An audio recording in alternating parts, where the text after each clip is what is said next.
हाय, मैं राहुल सर।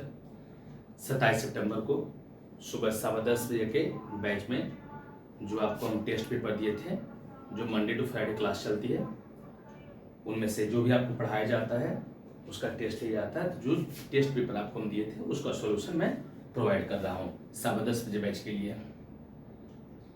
देखिए, अब इसमें बैच शुरुआत हुआ है। अभी नाम पूरा पढ़ाया नहीं गया है क्योंकि नाउन पूरा पढ़ाने में हमको किसी भी बैच में तकरीबन 1.5 महीना लग जाता है। तो अभी नाउन आधा ही पढ़ाया गया है आपके 10:15 के बैच में। तो जितना पढ़ाए हैं उतना क्वेश्चन आपको दे रहे हैं। कोई नए बच्चे भी कर हैं तो 10:15 का बैच दुर्गा पूजा के बाद न्यू बैच ज्वाइन कर सकते हैं। आइए देखिए, आपको हम नाउन एंड नंबर से क्वेश्चन आपको दे रहे हैं। टेस्ट पेपर है और बैच टाइम है 10:15 बजे। डेट आपका हो गया 27 सितंबर का। आइए देखते हैं, आपको बारीकी से हर चीज पढ़ाया गया है। सॉल्यूशन दे रहे हैं, गलतियां कहाँ हैं वहां सिर्फ, क्योंकि हर चीज बारीकी से बताया गया है। द सीनरीज या सीनरी, ये आपका जो है ये जनरलाइजिंग कलेक्टिव नाउन है और जनरलाइजिंग कलेक्टिव नाउन में कभी एस नहीं जुड़ते। और सीनरी का मतलब प्राकृतिक दृश्य होता है, तो सीनरी से नहीं होगा, सीनरी होगा। जब कोई चीज टॉपिक आपको मालूम है, जब कोई भी टॉपिक आपको पढ़ाया गया है और उससे क्वेश्चन आ रहा है तो सेंटेंस की शुरुआत से पढ़ेंगे, नजर पकड़ लेती है गलती कहाँ है, आगे हमको पढ़ने की नौबत भी नहीं आती। तो यहाँ पे साफ बोल दिया, the scenery of Kashmir, double figure से हो, द सीनरी ऑफ कश्मीर। और जनरलाइज्ड कलेक्टिव नाउन की संज्ञा सिंगुलर होती है तो आर नहीं, यहाँ ईच हो जाएगा। नेक्स्ट अगला, she gave me some information staff fees issue संतान के सेंस में, ये सब एस नहीं लगते, यहाँ से एस कट जाएगा। शिप्स आर ग्रेजिंग, अभी इतना है, staff fees deer ship information, S नहीं लगते, यहाँ से एस भी कट जाएगा। यहाँ पे शिप जो है प्लूरल सेंस में है, कहता है कि जो शिप जो भेड़ है वो फील्ड में मैदान में चल रहे हैं, यहाँ प्लूरल सेंस में झुंड में रहती है। नेक्स्ट है पॉलिटिक्स, बहुत सारे ऐसे नाउन्स हैं जिनके अंत में एस लगा हुआ है लेकिन वो प्लूरल नहीं होता, सिंगुलर होता है, जैसे Ganges, Himalayas, politics, mathematics, civics, economics, ये सब सिंगुलर होते हैं, इसलिए आर नहीं इज। अगला, द सीजर्स, सीजर्स का मतलब कैची होता है, इज या आर ऑन द टेबल, का कैची जो है वो टेबल पर रखी हुई है। तो देखो कौन कौन से नाउन है इसमें प्लूरल चलाते हैं, वो ऐसा कोई भी नाउन जो आपस में दो सेम पार्ट से मिलकर बने हों और उसके एक भाग की गैर मौजूदगी में वो महत्वहीन हो जाता हो, जैसे ट्राउजर्स जिसको पतलून बोलते हैं, जीन्स, सीजर्स, कैची, स्पेक्टिकल्स, चश्मा, एक भाग हटा दीजिएगा, शूज, सॉक्स, महत्वहीन हो जाएगा, ऐसे नाउन प्लूरल होते हैं। तो सर सीजर्स इज नहीं, आर। अगला, I have many works to complete, मुझे बहुत सारे काम कर रहे। काम के सेंस में काम को प्लूरल माना, सॉरी काम को अनकाउंटेबल माना जाता है और वर्क का ही एक अर्थ होता है रचना, रचना के सेंस में इसे काउंटेबल आप मान सकते हैं। तो आई हैव मेनी नहीं, उससे अच्छा यहाँ पे लिखे I have a lot of, क्योंकि a lot of plural countable के लिए भी आता है और अनकाउंटेबल के लिए भी आता है। और एक चीज और, काम के सेंस में वर्क कभी वर्क्स में नहीं बदलता है, हाँ रचना के अर्थ में आप बदल सकते हैं। नेक्स्ट अगला, यहाँ कहता है he gave me an advice of this matter, कहता है he gave me an advice of this matter। यहाँ पे he gave me an advice, advice सलाह, इसको काउंटेबल रूप देने के लिए a piece of आता है, यहाँ पे and नहीं होगा, यहाँ पे हो जाएगा यहाँ पे हो जाएगा a piece of advice। याद होगा रोटी वाला भी ब्रेड वाला भी लिखाए थे, a loaf of या a piece of, advice में a piece of।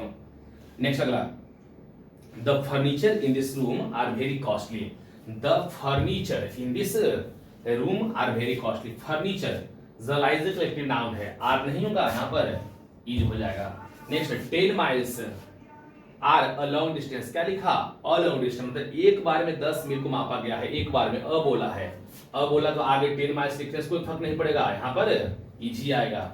नेक्स्ट अगला, द वेजेस, वेजेस के दो हिंदी होते हैं, मजदूरी और दूसरा हिंदी होता है पाप। मजदूरी के अर्थ में प्लूरल हो जाता है, पाप के अर्थ में सिंगुलर हो जाता है। The wages of the workers, workers बोल रहा है, मजदूर लोग की मजदूरी, तो मजदूरी के सेंस में प्लूरल इज नहीं आर। नेक्स्ट अगला, यहाँ पे नेक्स्ट कह रहा है आपका द ज्यूरी।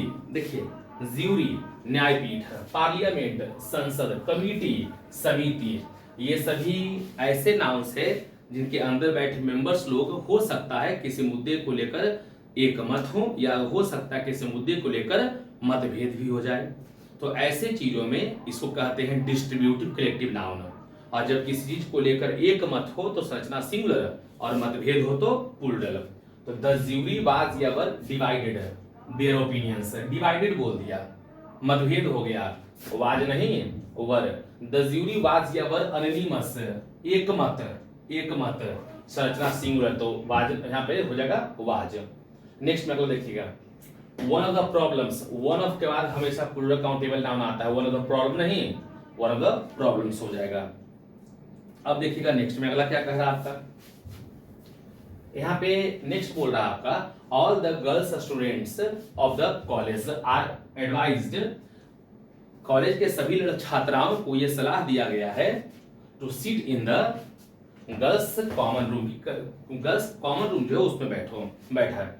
तो यहाँ पे ऑल द गर्ल्स कॉमन, हम जानते हैं कि गर्ल नाउन है, इसका प्लूरल बनता है, लेकिन जरूरी नहीं है कि जिसको आप जिंदगी भर रट्टा मारते आए हो कि नाउन वो कहीं नाउनिम के ही अर्थ में आए, कहीं ऐसा हो सकता है वो एडजेक्टिव बन के आए। तो यहाँ पे जो गर्ल्स स्टूडेंट्स है यहाँ पे लिखा हुआ है, इसमें से विद्यार्थी क्या है, ये स्टूडेंट्स जो है वो नाउन हो गया। अब विद्यार्थी से पता नहीं चल पाता है लड़का है कि लड़की है, इसलिए विशेषता बतलाने के लिए लिखा गया गर्ल, और यहाँ पे गर्ल नाउन नहीं, यहाँ पे एडजेक्टिव है, और एडजेक्टिव के सेंस में कभी उसका प्लूरल नहीं बनता है। हाँ, नाम का प्लूरल बनाइए तो यहाँ हो जाएगा गर्ल स्टूडेंट्स हो जाएगा। चलिए ये भी निकल गया हमारा। अगला, he said that he always kept in his pocket, उसने कहा कि वह हमेशा अपने जेब में रखता है a bundle of 100 rupees note.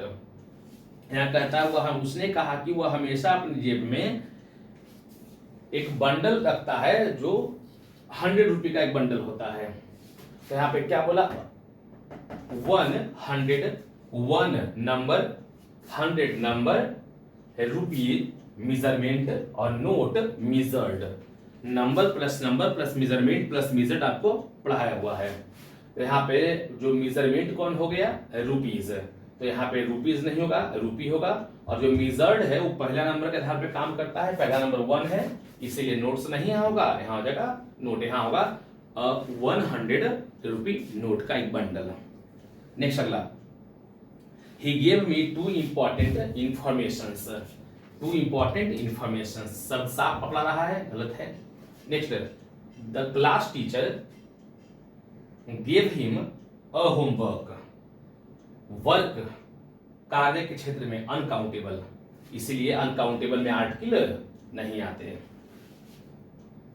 अब चलते हैं आगे 18 नंबर में देखिएगा, I saw 5 पुलिस, एक अधिकारी को दर्शाना हो पुलिस मैन, एक से अधिक को दर्शाना हो पुलिस मेन, पुलिस डिपार्टमेंट को दर्शाती है, यहाँ नंबर कर दिया है तो पुलिस नहीं होगा यहाँ पर, यहाँ होगा पुलिस मेन लिखा जाएगा। अगला, वर्ड्स वर्थ लेखक का नाम है, उनकी जो पोएट्रीज है, पोएट्री मतलब पोएम मतलब कविता, पोएट्री मतलब कविता, बताए हुए हैं आपको। पोएम अपने नंबर के आधार पर पोएम से बदल सकता है, लेकिन पोएट्री कभी पोएट्रीज में नहीं बदलेगा, क्योंकि पोएट्री अपने आप में सिंगुलर प्लूरल दोनों है। तो यहाँ से आई, ये से यहाँ से काट के यहाँ क्या लिख देंगे, बाई, इसको खाली सिर्फ कर देंगे बाई, हो जाएगा पोएट्री। अगला नेक्स्ट में कहता है आपका यहाँ पर कि when you see his offsprings you can't believe that he is above 70, जब आप उसके संतान को देखोगे तो आप भरोसा नहीं कर सकते हो कि वो 70 साल के ऊपर का है। सर, यीशु संतान, ऑफस्प्रिंग संतान के सेंस में कभी एस लगता उगता नहीं है। अगला, the issue are very complex, अभी हम आपको बोल रहे थे कि इशू संतान रहेगा तो एस नहीं लगेगा, लेकिन इशू अगर मुद्दा के अर्थ में प्रयोग होता है तो आप इशू को इशूज में बदल सकते, लेकिन संतान के सेंस में नहीं है। तो ऑफस्प्रिंग ऐसे लिखा है यहाँ पे, चाहता तो इशूज भी लिख देता, कोई दिक्कत नहीं था। तो संतान में इशू हो या ऑफस्प्रिंग हो, इस नहीं लगेंगे, देखिए इशू का प्रयोग जब मुद्दा के अर्थ में हो तो आप उसे इशू में बदल सकते हैं पूर्ण देने के लिए। तो द इशू आर, तो इशू नहीं, यहाँ पे आर है तो हो जाएगा the issues are very complex and the problem is that they are bound to be obscured by these hypocritical politician. तो यहाँ पे हो जाएगा द इशूज आर, यहाँ हो जाएगा आपका। कहता है ये सब मुद्दाएं है ना, ये जो मुद्दा है एक से अधिक मुद्दे की बात कर रहा है जो बहुत जटिल है, और ये जो समस्या बनी हुई है is that they are bound, बाध्यकारी है। अगर देखिएगा the sceneries of Kashmir is more beautiful than that of Darjeeling. काहे का सीनरीज, यहां से काट के इसको बाई कर देंगे। एंड लास्ट आपका बोल रहा है कि he does not cut paper, he does not cut paper with blade, वो ब्लेड से पेपर को कट नहीं करता है, but with scissor, but with scissor. लेकिन किससे काटता है, वो कैंची से काटता है, सीजर नहीं होता है सर। कैंची का दो भाग से मिला हुआ है ना, सीजर्स होता है। यहां से क्या आ जाएगा, एस हो जाएगा। Thank you. आप लोग मैच कर लीजिए कितने क्वेश्चन सही हुए, फिर हमें मैसेज कर दीजिए नाम के साथ। Thank you.